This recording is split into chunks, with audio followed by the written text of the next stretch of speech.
In this video, I'm going to show you how to make the ultra delicious 7-Up Mile High Pound Cake. This pound cake is ultra tall. It is ultra delicious.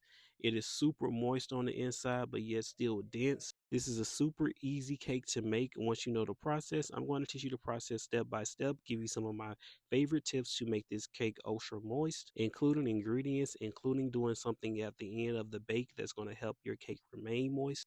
By the end of this video, you should have every tip and trick that you need to make the moistest pound cake on the planet. If you're new to my channel, make sure you like and subscribe and comment any questions that you may have. Also, if you want more pound cake recipes, check out my Southern Pound Cake ebooks that'll be linked in the description below. Now, without further ado, let's jump into the video, and I hope you guys enjoyed this recipe. So here are the ingredients that you're going to need. First, you're going to need some granulated sugar. You're going to need a lemon and a lime. You're going to get the zest from each lemon and lime, and also the lemon and lime juice. You're also going to need 4 sticks of butter. These are 8 eggs back here. You're going to get some buttermilk as well. This is some white lily all-purpose flour. I do not suggest you use cake flour with this recipe just because we're going to be adding a lot of liquid, and you know, all-purpose flour has a higher protein content, which means it can absorb that liquid that's going to come from the 7-Up soda and the lemon and lime. But if you guys do use cake flour, I would just adjust my 7-Up just a little bit so that you won't have gluten streaks in your pound cake. So we got white lily all-purpose flour.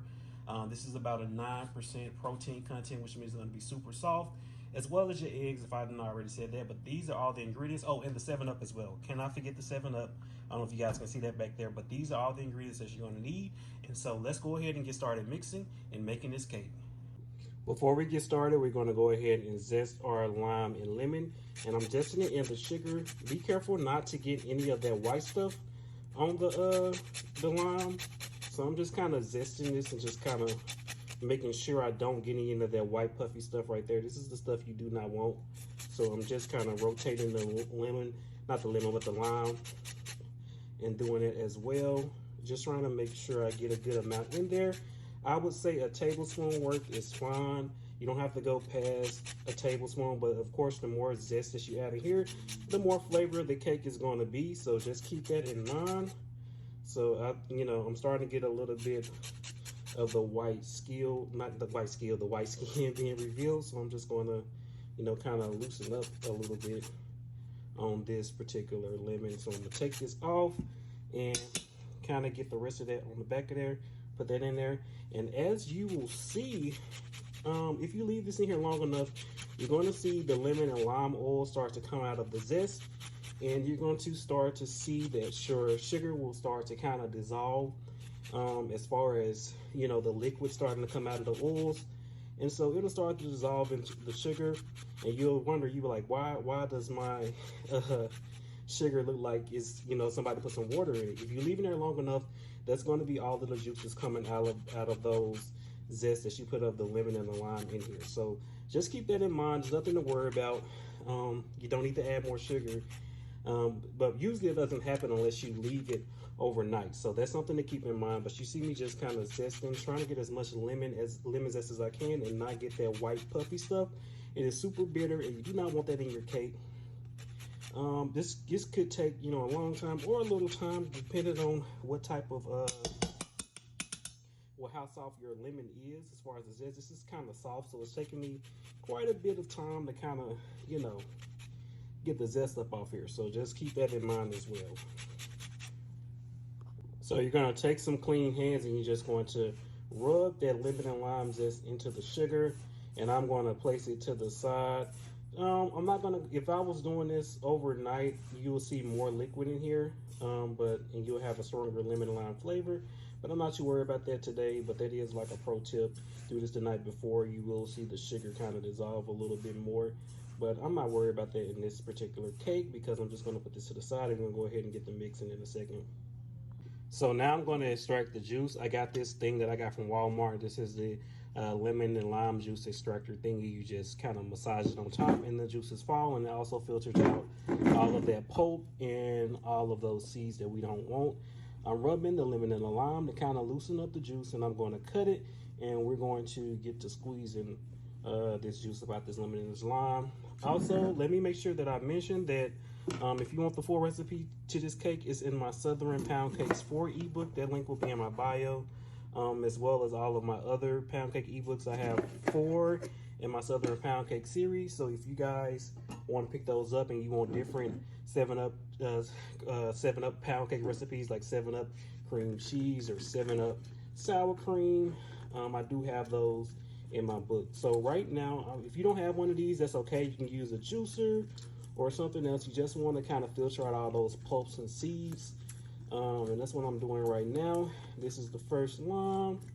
Just, you see all that pulp on the side, you don't want that in your cake, so I'm doing the same thing with the other half of the lime. And this is going to take probably a good a couple of minutes to get all of that juice out of these lemon and lime. So you can kind of see me doing this right here, and getting in that lemon out as well. So like, if you guys are enjoying this content, make sure you guys like and subscribe, and make sure that you share this with people who want to make pound cakes.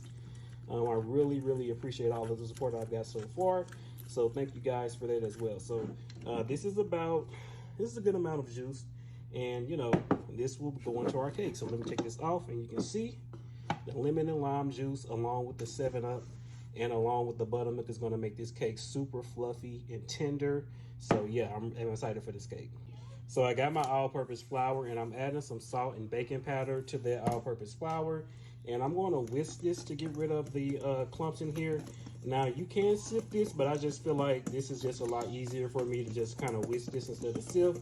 It's still doing the same thing for me. If you guys want to know why I do this instead of sifting, it does the same thing. So now that we got all the ingredients ready, let's start working on our pound cake. So the first thing I'm doing is spraying down a 14-cup Angel Food pan, and I'm spraying it down so that I can throw it in the freezer so the spray can adhere to the cake pan. I have had better luck with my cakes coming out correctly and not sticking to the pan when I use this method, so I'm just telling you guys that's the method that I'm using. And I also preheated my oven to 325, so now let's start working on the actual cake part. I got some lemon and lime sugar in my bowl. Now if you're using a stand mixer, this is exactly how you want to set it up.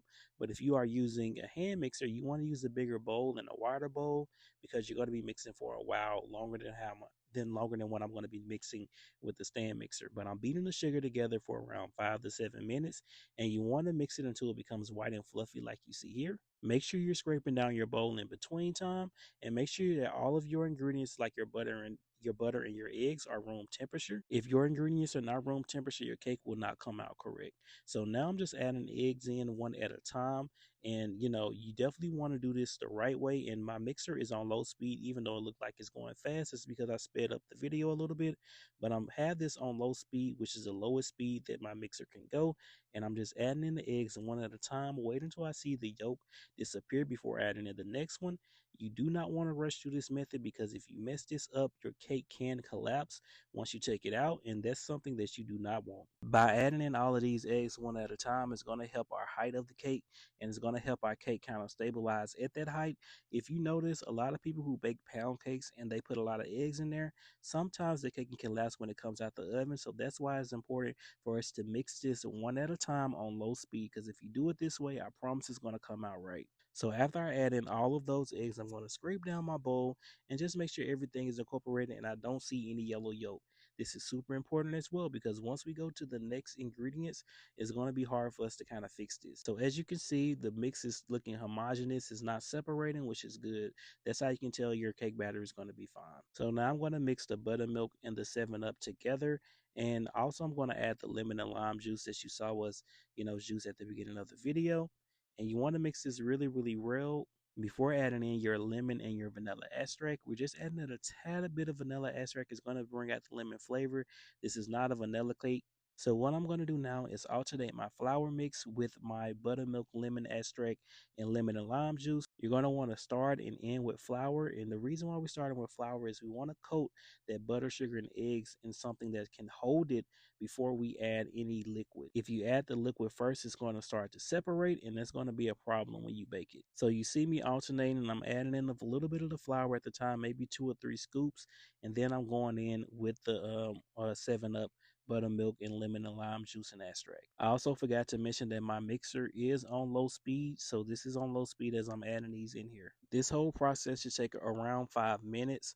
You don't want to overmix this as well. You can stop this and do this manually with a spatula, but my mixer is pretty good at keeping a low speed, and it's not, it's not going overboard right now. So once I add in the last of the flour mix, I'm going to mix for about 5 more seconds before I turn the mixer off.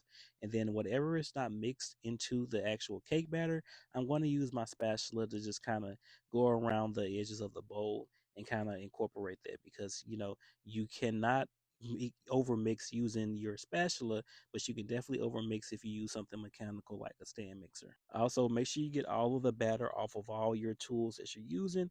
You don't want none of that to be left over. You want all of that to go into your pan and make your delicious cake. So now I'm going to take out my pound cake pan, and you can see the baking spray has completely stuck to the pan. It's like a cast iron skillet at this point, which means that once we start baking this in here, it's not going to stick, which is what we want. So now I'm just adding in the pound cake batter evenly as I can. We're going to tap this around in a minute, so it doesn't have to be perfect, but you kind of see me just rotating the pan around, adding in some pound cake batter on each side. Make sure you add all of the pound cake batter in the bowl. We're not trying to save any of this. And once we do that, I'm just shaking it around to make sure it's even, and I'm tapping it to get rid of the air bubbles. So I spent around like 1 or 2 minutes doing this.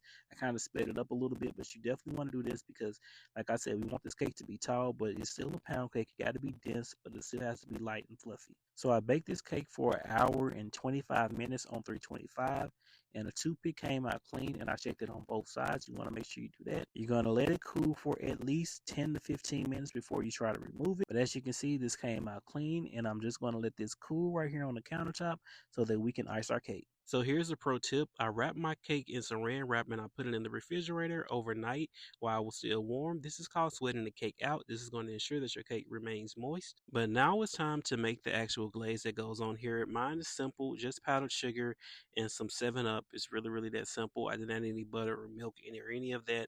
But if you want to, you can. I do have a couple of lemon glazes in my pound cake ebooks that you guys can, kind of use and add the 7-Up to and kind of make your own 7-Up glaze. But I'm just going to whisk it up till it becomes a pourable consistency.